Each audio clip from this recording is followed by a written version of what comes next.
So how many restraining orders does the waitress have? A lot, dude. I mean, she's been irritated with me. She's like, you got me fired from the Oldies Rock Cafe. You're gonna get me fired from the coffee shop. This is incredible. You gotta listen to this message. Come here, seriously. This chick is so in love with me. It's crazy. Hi, Dennis. It's Kaylee. I was just calling to let you know that I hope you die. Super Flag Bros.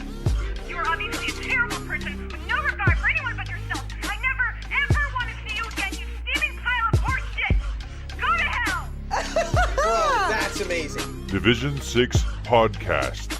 Oh, guys, I have a system, a foolproof system for getting any chick's undying love and devotion for life. With D's Delaries And once we're on my bed, it is game over. I engage her physically, and the sexual waltz begins. and P's Delaries. Smooth. Very, very smooth stuff. Very classy. I'm learning a lot from you right now, dude. Okay, now, once you've had sex with the woman, she will naturally start to depend on you, okay? All women do this. They certainly do. You got that right. Women. Flag Bros. However, it is a broless week as I am joined by GM Collect Your Ass. He is in studio. Of course, you can follow GM at GMCole44. I am P's Delaries, your host, of course. We were moments away from having to do this show solo because D's Delaries had a test for venereal disease, and he's stuck with that tonight. So, unfortunately, he won't be able to be here. You can watch. You were moments from doing it solo, and I was still the one who was here first. Exactly. I like it. That's what happens around here. I do show up late every week. If you're watching, of course, you're watching at www.theunclemikeshow.com. Of course, we know you're not watching late. We are in the Coast to Coast studios, and our wonderful producer is at the helm. He was the kid who wore the helmet. He is the Eagle at Master Control. I have a giveaway. I don't have it with me because I forgot it at home. It is a homemade, unlicensed Snoop Dogg t-shirt. For the first person who tweets us live at EagleFPF, of course. I'm not even joking about this. This is actually a real thing. It's size medium. Photo evidence will be provided later. Once I get home, absolutely, I will post it on the Fly Plus wall. So please, the first person to tweet will get an unlicensed Snoop Dogg t-shirt. Remember, it has no value because it's fake. It's free. Fake free, same difference. GM, how's your week, buddy? It's been good so far. Last week, I imagine. It bothers me to be on the outside looking in of these playoffs. However, it is what it is. It's still one of the most exciting times of the year. You really see teams come out to play, separate themselves from the pack, and really start to make a name for themselves. Fair. That is fair. Nobody remembers how you finished at the end of the season. All that matters is if you won the championship or not. And like, honestly, like, even just the first round of the playoffs, like, it seems like it happened so long ago, you know? And that's absolutely what we're seeing. Eagle is freaking me out because he's unnecessarily close to me right now. It's not making it easy to do the show.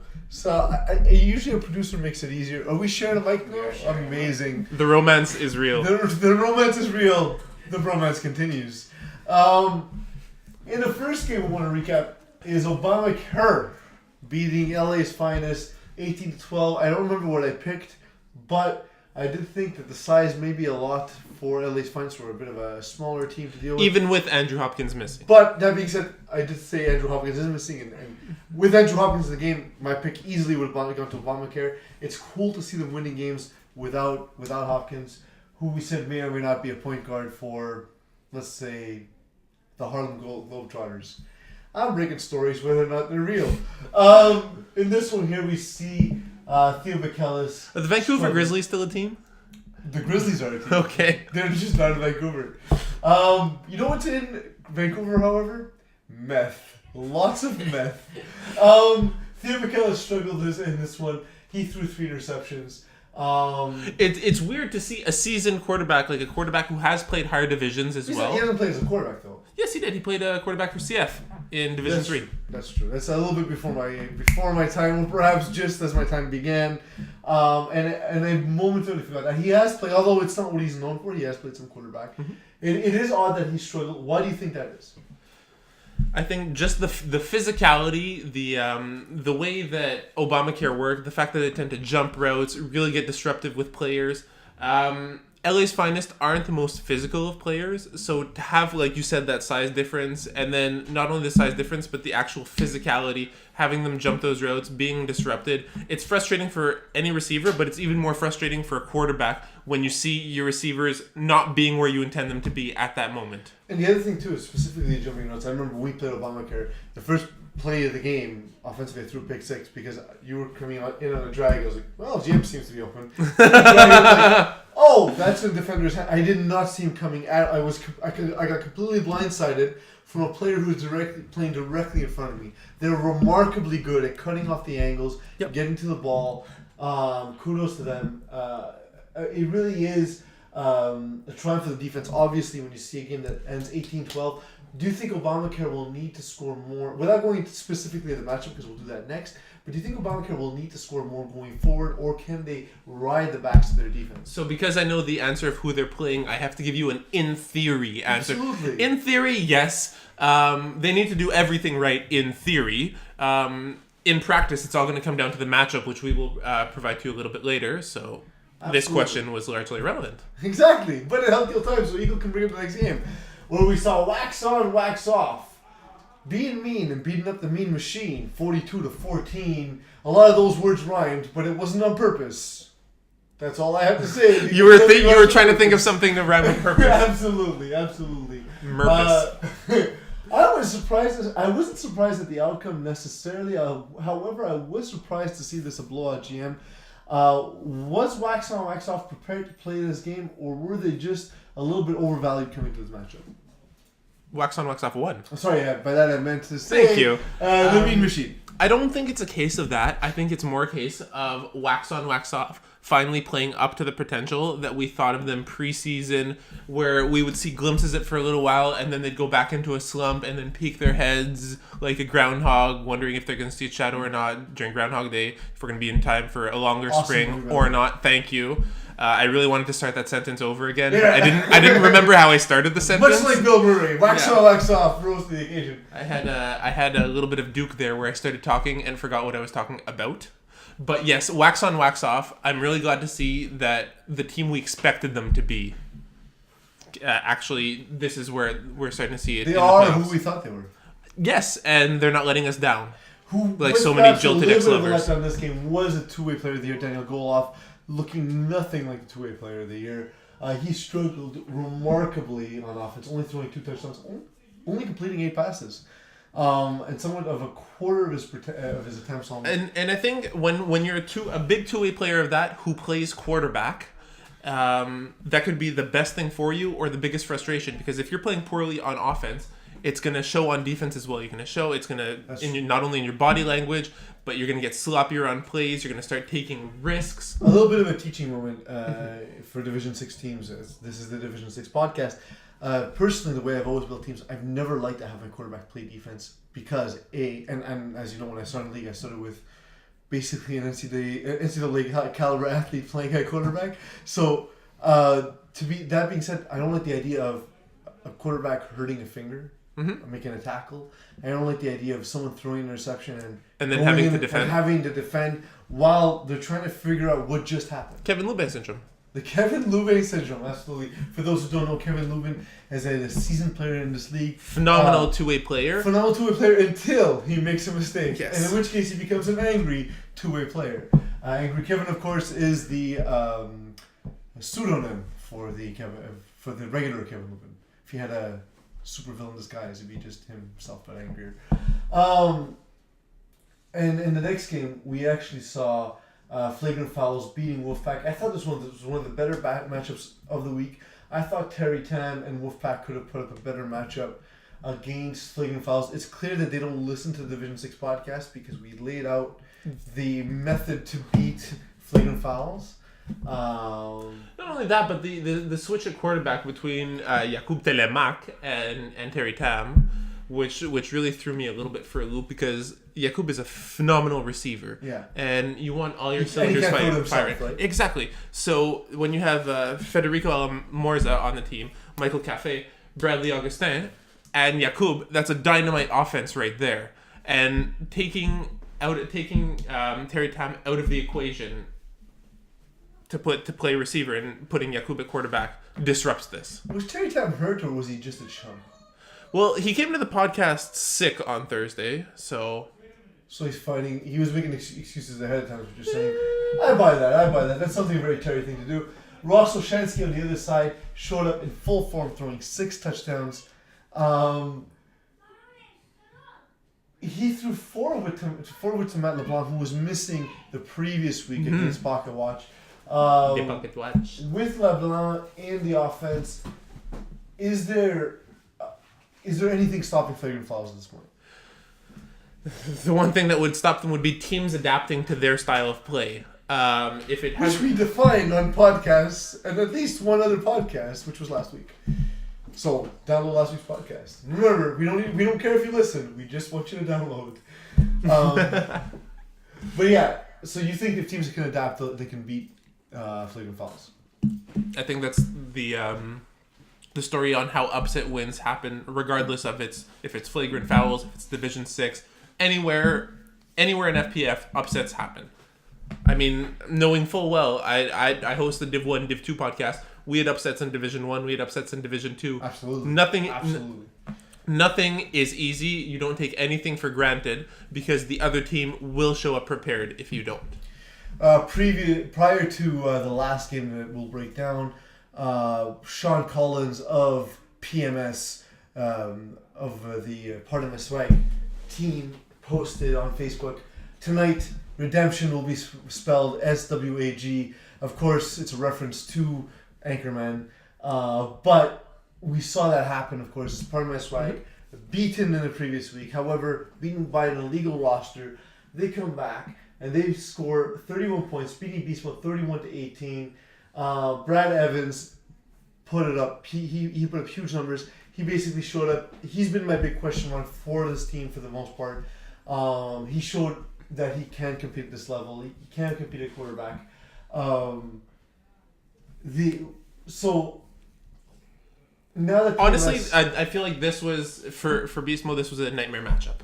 Mm-hmm. Just PMS coming into this game not only angry over potentially having lost the game and then being given the second chance. We all know that PMS is something that we can associate with an angry temperament. Not only that, but the rosters. If you line up the two rosters, it's a bad matchup. It's a very bad matchup for them. Just having the experience of the Evans brothers, so Brad and Ryan Evans, just as a whole. Jonathan Grizzly, Division 1 player as well, playing both ways. It's very hard to stop. Mm-hmm. Absolutely, and I couldn't agree more. I think it was more a matchup of, just like you said, more of a nightmare matchup. I still feel, and I'm happy to see PMS playing up to their potential. I still feel there's just something that seems to be missing with this team. Am I completely off base, or do they look like a championship team to you, or do they look like there's a piece missing? It is. I do agree with you. There's that. I just don't know what it is. They're great, and they started off the season really well. They've played at a really high caliber. It's just struggling against the bottom seed, firstly, and then really just not looking impressive. It has nothing to do with how they play. It's just there's times where it's like, oh, they're winning, so what? If they go on to win the championship, is there an asterisk next to them as far as they lost the game? No, we all know that the rules are in place for a reason. Oh, and by the way, for the record, just because I tend to be the naysayer just because I ask a question, but I don't actually. For those of us who are not in this room, for those of us not in the room, I do agree with you 100%. I don't think that's the case either. I was asking more about perception. Do you think others will say, well, they won a championship, but they did get a free pass? And for those of you who don't listen to or don't play in the higher divisions, Pease and I are actually on the Division 3 podcast where Pease asks me questions that he knows I'll answer a certain way, so he can actually answer the other one. Yeah. So it's very much a loaded question in and of itself. Absolutely. And it's just forced upon me. Absolutely. I know you're going to answer this, so I'm going to pick it apart. Fair. Essentially, that's part of it. I mean, I'm kind of glad you see things that way because I do too. It was just I meant it more as a matter of perception, where teams might say that and say, hey, they won the championship, but the road to the championship was one game shorter. Let's keep it short. Let's keep it brisk. Let's keep the pace up as we will take a quick break. Speaking of keeping it short, the Eagle at Master Control is telling me to take a break, and he is short. So we will come back with some breakdowns of games to come this weekend, heading into the finals. We do have the Final Four matchup, and then we head off to the press conferences and then the finals. GM seems like he has something, even though he knows I'm transitioning into break. GM, Science time with you. we will have some version of science or other topic with Duke, and by Duke we mean GM Calanthus, which is all coming after the break, so please stay tuned, because sponsors. Calling the Audible has been brought to you by the English Montreal School Board's DEAL program. Distance education for all learners will allow you to obtain your high school diploma or prerequisites for CEGEP or vocational studies from the comfort of your own home. It's never too late to go back to school. Learn anywhere at your own pace and get your diploma. Call 514-788-5937 for information or visit www.distanted.ca for more details.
Thank you everyone for staying tuned. Of course, you are listening to it, perhaps watching Super Flag Bros. However, this week it is Super Flag Guys, as I am joined in studio by GM Coletto S, although we are kind of like brothers. Yeah. I am Pease Delarize, and remember, I am angry at you. If you're watching, you are watching at www.theunclemikeshow.com. Of course, if you stay tuned until 9 p.m., you will see the Uncle Mike Show where he has guests. And we were watching in the Coast to Coast studios. We have a tweet in. We have a tweet. We have Sir Reckless. He tweeted in free at Eagle FBF, so he wins the unlicensed and terrible Snoop Dogg T-shirt. Of course, a picture will be posted tonight. Sir Reckless. You need to know who you are too. Yeah, I'll tweet you. You can message me your name. If you want to keep anonymity, although you won't be able to stay anonymous once you got your Snoop Dogg T-shirt because it's awesome. Also, round of applause for a there we go. Sir Reckless, you have recklessly earned yourself an unlicensed T-shirt. So please enjoy. It is pretty kick-ass.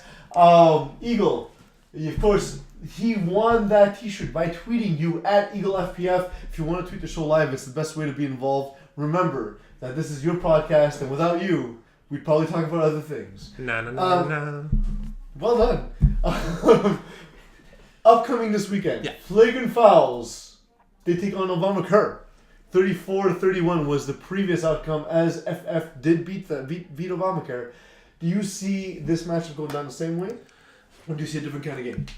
I'm very interested by this because looking at the stat line for this, you see that firstly, Flagrant Fouls and Ross Olshansky Everyone's done it once specifically. this No, season. but then specifically, I had to add specifically. Okay, yeah. Ross Olshansky specifically. Yes, he did. had more incompletions A than Jordan McInnes and threw more interceptions B than Jordan McInnes, which I find a really, really interesting stat line considering McInnes went 11 for 18 with 5 touchdowns. It's going to be interesting to see because they were so reliant on Andrew Hopkins in this game. However, we're finding out that it's not necessarily a big issue for Jordan McInnes to spread the ball around. They're adapting very well. However, what we've seen in FPF is that that stars win games in FPF. And Andrew Hopkins is a star. We do have a tweet. We have a tweet. I'm really excited because it's from Ryan. Ryan is watching all the podcasts. I love you, Ryan. Ryan Reedy is, of course, a super all-star rusher, known for D1 rusher of the year, all-star rusher. There we go. My favorite person. He's your favorite person. He's also generally a nice guy. He takes your picture every season, and we're pretty sure he does creepy and terrible things with them. He's also the cameraman, does the games of the week. He does do games of the week as well. I just forget all the things he does. He's more valuable to us than Eagle. If we could just fire Eagle and have Ryan work an extra day a week, it'd be just the same. He wrote... We are in Laval. He wrote, you guys want Div 1 DK bracelets? ? We might just ship them to Africa. At Eagle FPF. Mm-hmm. So, I think shipping to Africa is a great idea. However, I'm sure they might think it's something else. I want DK bracelets if I can get back on DK. Apparently, yes. Or it's just a mark of your shame. It's your mark of Cain, so to speak. Mm-hmm. That'd be great. That'd be great. Hey, championship. DK championships with GM Caletheris, 100%. With DK championships without Jim Calatheris. 33%? No, 50. No, it's 1 in 5. Yeah, it's 20%. 20%. For those of you who do the math game at home. I think that they're adapting well. However, I think stars win. I'm talking about Obamacare. I like how everyone tweeting in is not Division 6 players. Jonathan Aristis.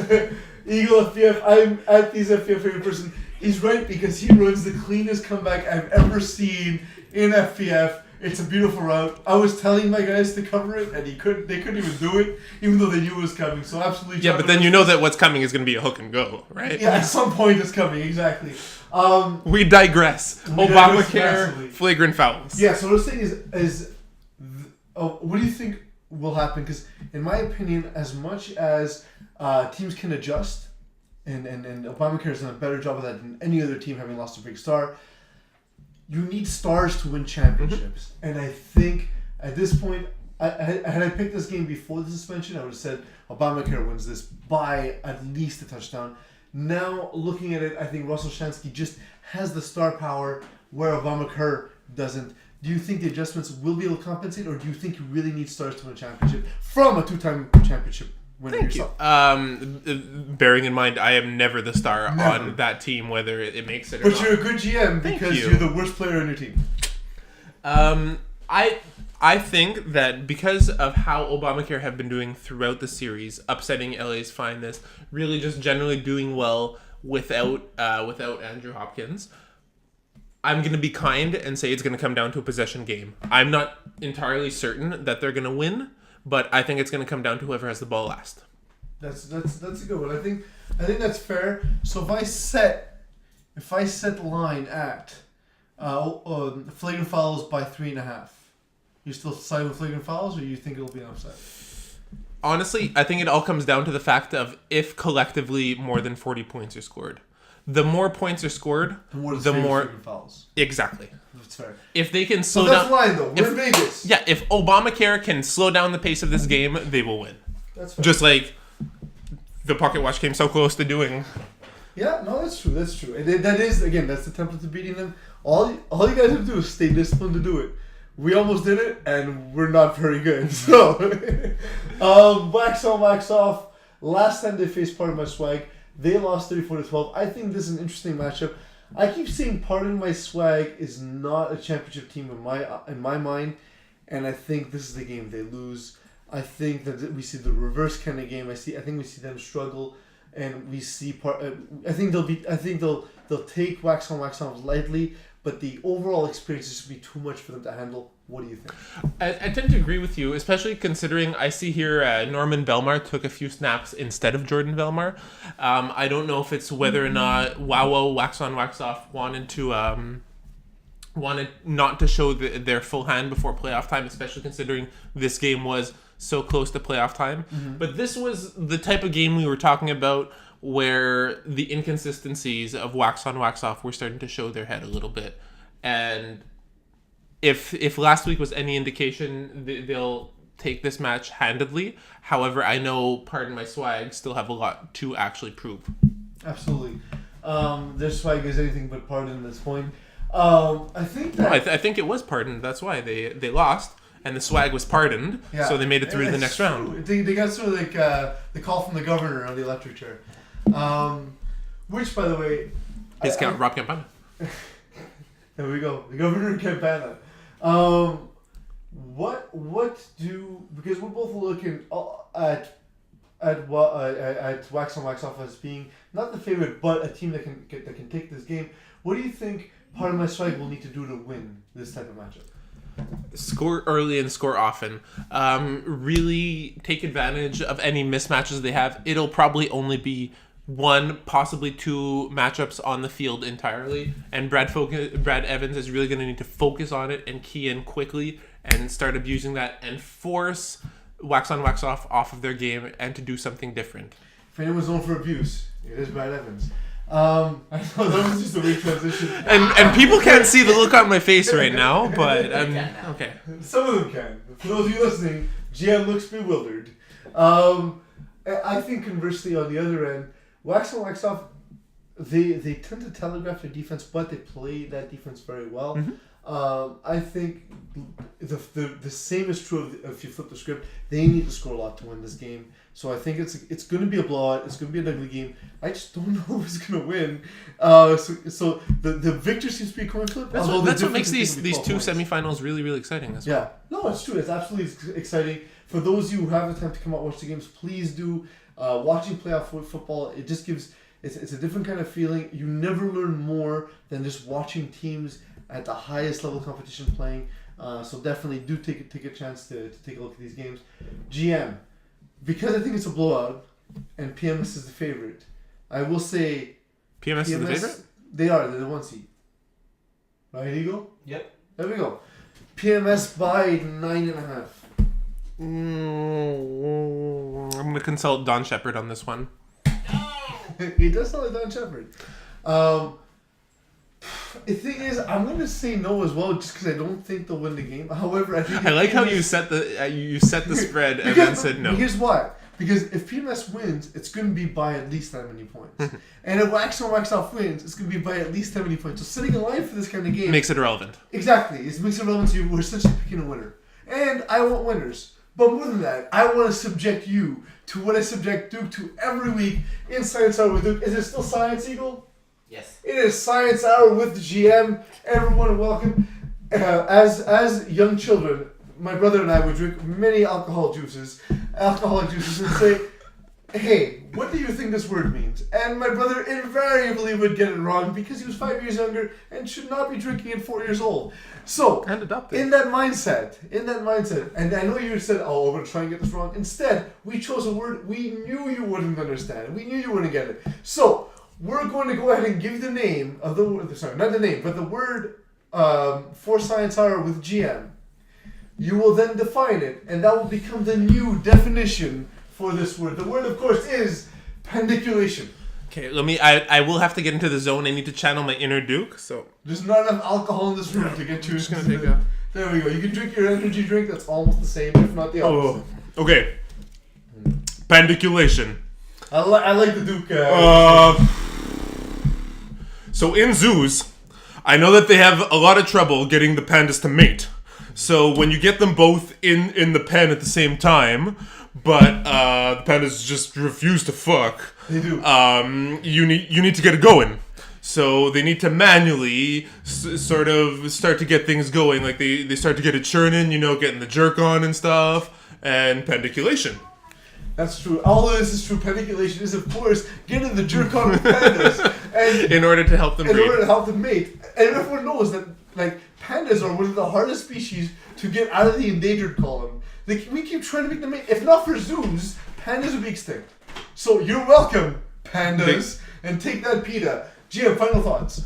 Final thoughts. I'm really, really excited for the games that are coming up. If you like this type of interaction between Peas and I, just stay in front of your computer because we have Division 3 action next. Absolutely. And we're going to be listening to Calling the Audible after this. Sir Reckless, we also need to know who you are. Sir Reckless, we know you are reckless, but we need to know who you are. So again, I will tweet you and I will put out a picture of the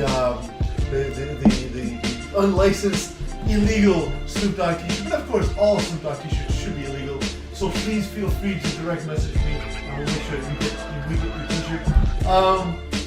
Other than that, I wanted to just take a quick moment to talk about how awesome the Division 6 playoffs have been. And no one's watching the games just because it's Division 6, so it's not one of the divisions that people gravitate to. But we're seeing that even the lowest divisions are getting very competitive. Teams are getting better and better at the entry level of this league. Conglomerate. This conglomerate. I worry about just a group of guys saying, "Hey, let's make it." I know. Can Can you just imagine like an office, like a work office, where they're there's this this 45-year-old guy with a pot belly and a drinking problem, and a wife he hates, and 2 kids he can't stand. If the higher divisions are any example, that's not That necessarily. makes you a better player. Absolutely. But I'm saying with guys who've never played before, I can see it being very difficult for them to compete. Of course, we have Calling the Audible up next. If you stay tuned till 9 p.m. at the On the Other Show, we will have the undefeated professional boxer Eric Bazinian in studio, and it'll be an awesome interview as it is always. But for now, thank you GM, thank you Eagle, and remember, the show is over.